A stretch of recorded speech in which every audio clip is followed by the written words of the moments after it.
Welcome to Sound of the Gjallarhorn, where faith, tradition, and philosophy meet the modern world. Here is your host, Mark Greer. Welcome to the show, everyone, and hail the gods and goddesses. I'm your host, Mark Greer, and here we are on another episode of Sound of the Gjallarhorn. Now, today we're going to be talking about an aspect of the Norroena Society. We've talked before about the Norroena Society, our general idea, our philosophy, what we're pushing for.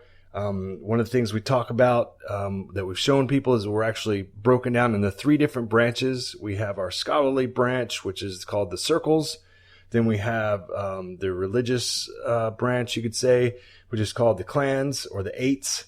And then we have the activist branch, which are the leagues. Now, today we're going to be talking about the clans. We talk a lot about, the main reason why we're going to go to the clans is we talk a lot about, our research and our work and stuff like that. And that's really centered around the circles. And we really want to show people what the clans are about so that, as we're moving forward, as we're getting this done, we can, start getting people involved with it and get people to understand exactly what we're pushing for and what we're trying to achieve with this and how this differs from what we feel other people are doing.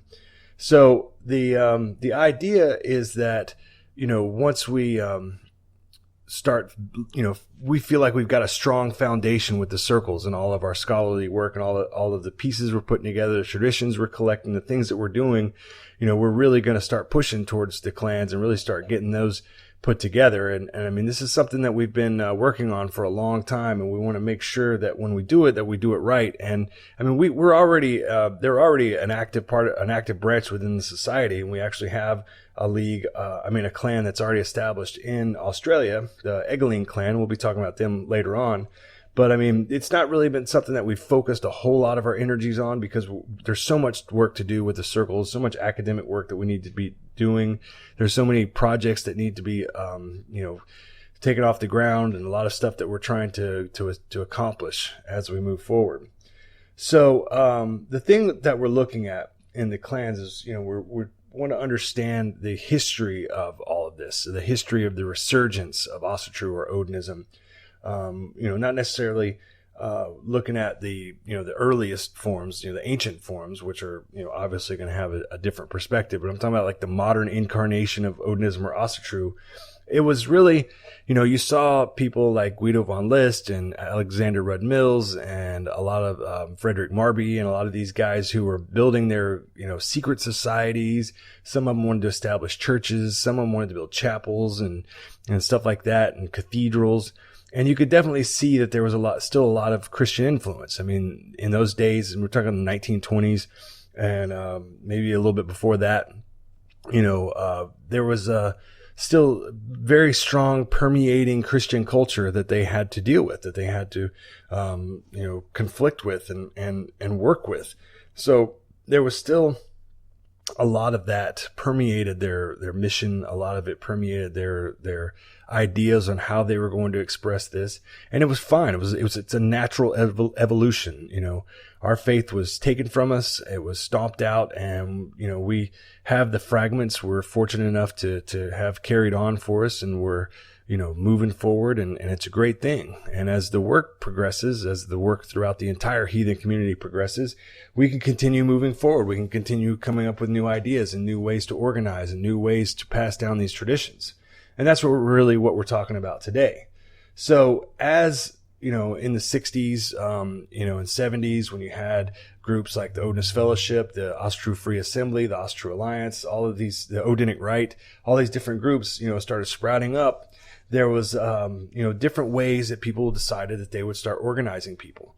And a lot of these were, fellowships and kindreds and hearths. And then later, had theods and all of these different ways to do this. And it's great because it brings people together. It brings people together in a way that, it builds the foundations for things. It brings and strengthens the folk. And that's something that we definitely appreciate. And definitely, we're not here to tell anybody that our way is better or the way we're doing it is better and that everybody else's way is inferior or anything like that. That's not what we're saying here. We just have some research and some work that we're trying to push forward, ideas that we're trying to use to move ahead, and something that we feel is profound, something that's, that we need in our times. Because The first thing we ask ourselves when we're looking at the ancients is, why was a clan necessary? Why was it necessary to have a clan?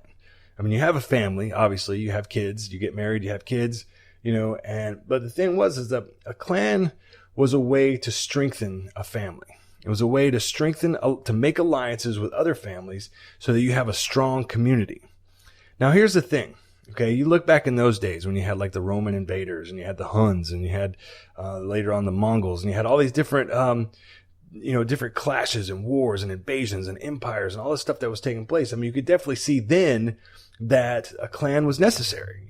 People say that. Anthropologists talk about that, how they had these clans and these tribes were basically modes of survival and they needed them to survive. But I mean, I would say, these guys had this for 10,000 years. I don't think it was, or longer, I don't think it was always just about, fighting wars. It was also because they saw it worked. It was a way of protecting yourself, a way of building communities, a way of helping one another. I mean, we're starting to see in our modern society all kinds of issues that are arising from the breaking away from all of this, with homelessness and mental illness and elderly abuse and things like that are happening, all because we don't have these communities and we don't have these clans. And the family's breaking down and all this stuff because individuals are being left out in the cold and they're not being taken care of. And that's really what's happening. That's really what is taking place with all of this. So when we look at these things, we ask ourselves, why would we need a clan today? Well, it's because of that very reason. We come together to work together, to help one another. And, I live in a neighborhood in my little town and there are a few neighbors that I'm friendly with, but most of us keep to ourselves. They stay on their side of the fence. I stay on mine. And I know right now that if, somebody came in and tried to harm all of us, that chances are most of us would be on our own. There might be a couple people step up and try to play hero or something like that, but most of us would probably be pretty screwed, and it's because there isn't that community, isn't that connection. There's no people aren't going to rally up and stand up and say, hey, no, we're not doing that. We're not putting up with that. And it's not always just violence. I mean, it could be, political corruption, tyranny, and all kinds of things that could happen. And you have to ask yourself, are my neighbors going to stand with me if something like that happens? And 9 times out of 10, your answer is going to be no. They're not going to stand with you. They'll watch you go to prison or watch you get killed or something like that because, they're either afraid or they just don't, it's not their business. It's that simple. So the clan, is something that makes it their business. And so when we see invasions from foreign lands, and we see people coming in and all this immigration problems that people are having, and they come in and these people are tribal, they're clannish, and they stand together as one under one banner, one idea, and so they're connected, united. And I mean, it was the same thing. I remember when I was growing up, you'd see there was a lot of issues going on with integration back in those days. And a lot of the reason why there were problems with integration is because the kids that were being integrated in, they came from poor communities and they came from poor areas, and a lot of them were in gangs and stuff like that. And no matter what, when they came in the school, if they were in gangs or whatever, they were all united. They all stood together. Whereas all the kids that had been to these schools, all the white kids, they didn't have that unity. So they were basically it was easy to get targeted out. You get singled out, you get jumped, stuff like that happened. It happened all the time, and then, so it was necessary for people to stand together, because if you stand together, then you can do something about stuff like that. And then you can, because I believe strongly that strength is what makes peace. And, you can talk about loving each other and being nice and all that stuff, but if you don't have any kind of strength to stand behind it, people aren't going to be peaceful. They're going to step all over you, and they're going to say nasty things, and they're going to attack you, and they're going to hate you. And that's what they're going to do, And so, you have to have some sort of way to connect to one another. And so the way that they did it back then is they not only, everything was about building that connection. Their entire culture, their entire obsession for living was to build an identity that strengthened that culture. So when they strengthened the culture and they strengthened their identity, they strengthened their community, because it made it where people sort of where they needed one another, where each person was necessary towards the other.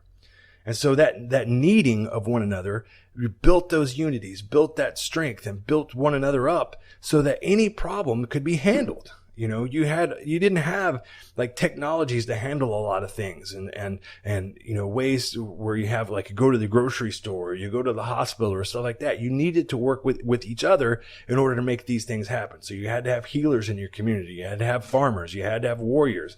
You had to have different people that represented different roles within that community so that all could work together in a symbiotic whole that made everything work and made everything beneficial towards all. And that's a good way to be. That's a good way to look at things because it strengthens the community. And so one of the things that they did, you know, one of the elements of all of this, and this is a social element, was to honor ancestors, right? So everybody claimed to have like a connection to a single ancestor. And so a lot of times that's how they would name their clans. So they would, you know, find the name of an ancestor or a founder of the clan or whatever. They would add ing or ung, which means the clan of or the descendants of. And that's how they would name the clan. So that's how you got names like Skjoldung and Budlung and Hilding and Volsung and all these famous clans that we know in our lore is because that's what they were doing. You know, Volsung is named after Volsi and Budlung is named after Budli and, you know, Hilding is named after Hildi and, Ingling is named after Ing, you know. And so there's these different names that developed from these heroes, these people that they honored. And it also gave them an ancestral connection to that individual. And it gave everybody that connection. And so they were bound to one another, you know, by their oaths and by their allegiance to that ancestral idea and to one another and to their traditions, so that it was raised up one after another. So that's what we have to look at when we're building, you know, our faith back, is that how do we continue this line? How do we build a community that was totally 100% focused on strengthening our community bonds? That everything is about that. It's not about just practicing runes and rituals and stuff like that and trying to create these grand ideas and grand philosophies. It's about coming up with things that connect us to one another. And that's what should be our 1000% focus. And so, you know, the next thing they had was like the importance of the house. Now, the house was central to everything. You had like the Hus Karl and the Hus Freya and the Hus Thing, because the Hus was the house, right? So like the house thing was like the thing, the family meeting or something. The Hus Freya, the Hausfrau, was the housewife, the lady of the house. And the House Karl, the Hus Karl was like he was like the man of the house, but later on this was also a term used for warriors that protected the home. That resonates the idea that, you know, the man was the protector and the guardian of the home. So this idea that we connect to one another and we bind to one another is something that we almost have to overcome now in our psyche, because we've been so indoctrinated by individualism that it's very difficult to move past that, to move past it and say, hey, look, you know, I can trust this person to become part of my extended family, because that's the difficult part, isn't it? I mean, that's the difficult part, is trusting people. You get people into your circle and they end up becoming weird or crazy or something like that. And you get burned so many times that you're just like, hey, I just don't know if I can do that. I don't know if I can handle that. Well, the thing is that, you know, we have to overcome a lot of that, not only by trusting people, but being someone worthy of trust. So in order to overcome a lot of these things, I mean, obviously we have to weed out people who are undesirables and people who could pose a danger to us. But we also have to learn how to be more trusting and really focused on building these community values. And so that's what we're trying to do. You know, we're basically trying to build a tribal system, because the clan is the essence of the tribe. And so that's what we're starting with. We're starting with the clans, and the clans is something that we can build because we can focus on that, you know. And so when I look at like some of the lore on this, when I look at like, you know, they talked about the mansfylgja, the kinsfylgja, and the aetersfylgja. Right? So the mansfylgja is the fylgja of the person, the individual. Okay? The kinsfylgja is the fylgja of the kin, of the house, the husfylgja, basically you could say. And then the aetersfylgja is the fylgja of the clan. Now the fylgja, for those who don't know, is like the protecting spirit. And these were named. And so like whenever you read about the matronae, the German matrons, I mean, they were like basically clan guardians, you know, or tribal guardians. And so the idea is that, you know, once we have all of these traditions built around forming this community and strengthening this community and really connecting to one another, then it becomes something that's lasting. And that's what matters the most, right? We can sit there and establish traditions, and we can talk about rituals, and we can talk about runes, and we can talk about lore, and we can do all of these things. But if it doesn't last, if we're not building something that's lasting, then we're just blowing in the wind. We're not doing anything, because it dies with us. This generation, the next generation doesn't care, and it dies with us. And I think that everyone who is involved in our movement, everyone who is involved in our faith, everyone who's involved in traditional belief system wants something to last. I mean, we all see that we're trying to plant seeds for the future, that we're trying to look ahead, look to the time beyond us, where we can create something that we know is going to last and have that lasting effect throughout generations, so that our kids and our grandkids and our great-grandkids and our great-great-great-grandkids, that they'll be okay, that they'll have a legacy and something that strengthens them and something that inspires them, so that not only do we have a legacy, do we have descendants that we can have some faith that they'll be okay, that they'll have something to look back upon and have some pride in, but that we will be the ancestors that invoke that pride. That we are the ones, because we all have to die, and we have to become ancestors one day. And we have to ask ourselves, do we want to be ancestors who, get paid tribute to, and get honored and get celebrated? Or do we want to be just lost in the wind and just forgotten about? And so that's something we have to look at. That's something that we have to consider in our time, that we, do we want to build a legacy for ourselves? Do we want to build something beyond just, working and taking care of our family, which are important things, but do we want to build something more? Do we want something more than just the ins and outs of life, is what I'm asking. So once you get to that point, you have to start asking questions about the ins, the technical aspects of it. How do we build a clan? How do we build what we're calling an Aett here, right? And this is something, if you're a part of an organization, if you're part of another group, you feel free to use any of our techniques. We don't care. We're trying to get the information out. The Norroena Society has always been dedicated to educating people, to helping the people in our movement. All right. So we're not trying to copyright a system or trying to tell people this is our way, and if you copy it, you're stealing from us. Man, we want you to use it. We want you to use anything that we have. And we want to try to build clans for our organization, just so that we can say that we use these traditions and we actually built them, so that we built something for the future. And that's what it's about. So if you want to join the society, if you want to be a part of what we're doing, you want to see, this unfold and become a part of this. And, we want people to join us. We want people to get involved. We want these clans to grow and get strong. Send us an email, look at our website, www.norroena.org, Norroena, or, you can email us at norroenasociety@gmail.com.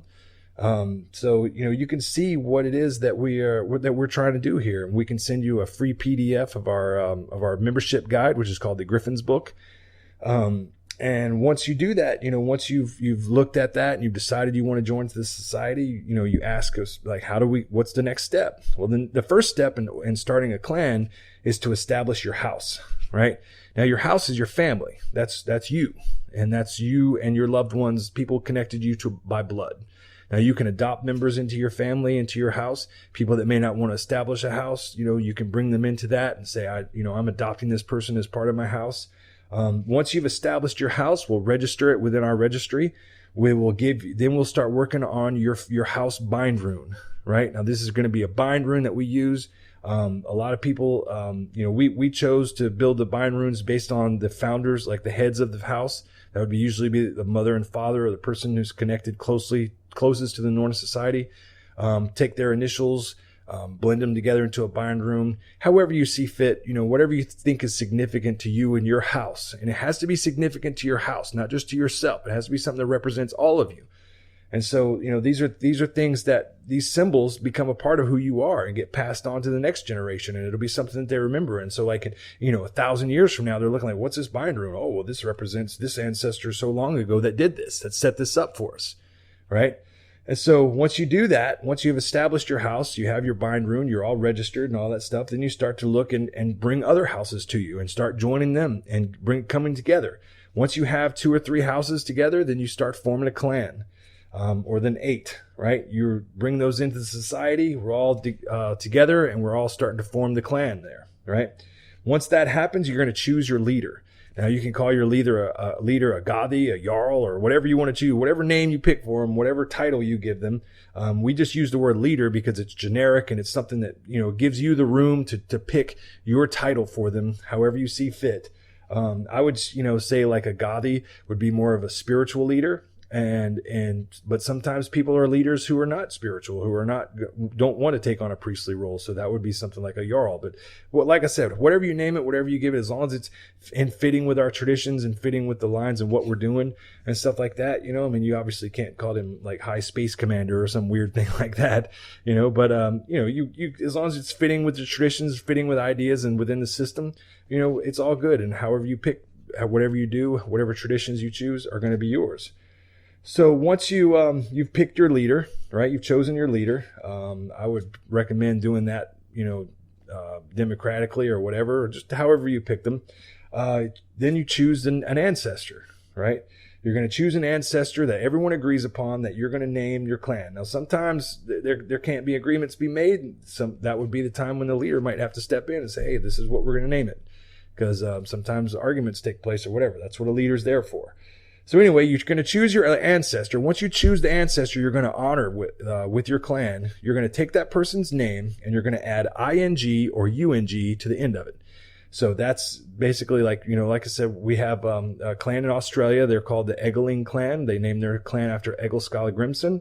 And, Egil is the name of the ancestor. Ing means the clan of Egil, or the descendants of Egil. And so that's where they got their name. And that's where you get all the famous names of the sagas. So the Budlungs, the Skjoldungs, the Inglings, all of these different clans that were named in history, are named using this method. So this is how we develop our method. This is how we develop our system of clans and our group of clans that can be remembered in history just like they were. It's time to, it's basically taking a hold of the reins of our faith and our movement and saying, this is ours now. So it's our time. It's our time to start building our legacy, to take our place in this history of this movement, of this belief system. So once you do that, once you've chosen your ancestor, you have your leader, you've named your clan, then you begin what we call your year of establishment, right? Now, the year of establishment is a year term. Now, this is a probationary term. You're not a member. Your clan isn't officially a member of the society until it is registered as a clan. Now, your members, people become members and stuff like that and help with circles work and league work or whatever. But the clan itself is not considered an official clan of the society until that year of establishment is completed, right? So once that happens, though, this isn't just like some probationary period where we check you out, see if you're a good person or whatever. I mean, we're going to be doing that, but this is a vetting period, and we have a lot of vetting. We are always trying to make sure that we're getting the right people in here. We're getting good people. We've had, there's been times where we've had to throw people out because they weren't the right fit for our society. It's just the way it is, But we are always trying to bring good people. We're always trying to make sure that everything stays positive, everything stays on the right track, and everything stays, moving forward. So once this happens, but this isn't just about what that is. It's also about, building this identity for you. That's what the year of establishment is. You're establishing your traditions. You're establishing your identity, what we call the clan identity. We're establishing what you are and who you are as not only members of the society, but also as a clan, as something that is going to build a legacy, build an odal for you and your members, right? So you're going to build your coat of arms. This is going to be a big deal because this is going to be something that we're going to show you how to build a coat of arms using a system, an actual methodology that will show you how to build your coat of arms in a way that is going to be traditional. It's going to be something that is going to be powerful. It's going to be something that's significant. Now, I want to explain just a second on coat of arms. Because I want people to know exactly what a coat of arms is and how it works, right? Because a lot of people, like when I've worked with people in the past about coat of arms, they think that it's just a pretty picture, right? A coat of arms is just a pretty picture that you use that represents your family, and that's it for all time. So they pick like a picture that they really like, and they send it to me, and they said, "This is what I want my coat of arms to be." And that's great. I mean, I'm not knocking the people who did that because a lot of people don't understand what coat of arms and how they work, right? In ancient times, or in medieval times or whatever, they had what's called the armorials. Now, the coat of arms is a science. It's a science that uses art to represent something. It's not simply art in and of itself. It's not a pretty picture that represents you. All right. And these old coats of arms, everything was a symbol. Everything represented something. Everything was represented. And the reason why that is because it's like reading a book in a picture. You have to look at the symbols that are on the page, that are on the coat of arms, the actual coat of arms, and be able to read it like a book. You have to be able to interpret it. So if it's just a pretty picture that doesn't mean anything, then it's not readable. It's not something that you can read. So you have to have a system behind it in order to understand the coat of arms if you're not the person who's made it, right? So if just a stranger walks up who understands how the coat of arms works, how the system works, then they can look at your coat of arms and say, oh, okay, I know exactly what you are, what you represent, who your patron deities are, who your totem animals are, or whatever, and how your system works. And I can see that by looking at your coat of arms because I know how the system works. And that's how this works. That's how coat of arms work. So we have methods of how to make symbols for like your firstborn child, your secondborn child, or third-born child, who the mom and dad is in the family, what your totem animals are, what your slogan is, or motto, I'm sorry, not slogan, sorry. All the different symbols that are on there will represent you, right? And if you look in the Griffin's book, if anybody looks into it, you can see we offered an example, the Volsung clan, and we just made an example based on the lore that we have of them, and we made a coat of arms for the Volsungs, right? And you can see that in our book, and it'll basically just give you an idea of what we think would have been their coat of arms based on the symbolism that we know from the lore, right? So once you've built your coat of arms, that is going to also have a lot of things to it. So there's going to be things that are come with that. Like you're going to have to choose your patron deity. You're going to have to choose your Aetters name your Aetters pick a totem animal, pick your motto. I mean, there's a lot of things that come with that, right? A lot of things that are going to have to take place at the same time as you're trying to build the coat of arms, because those symbols have to go onto the arms in order for it to be significant and part of the method, right?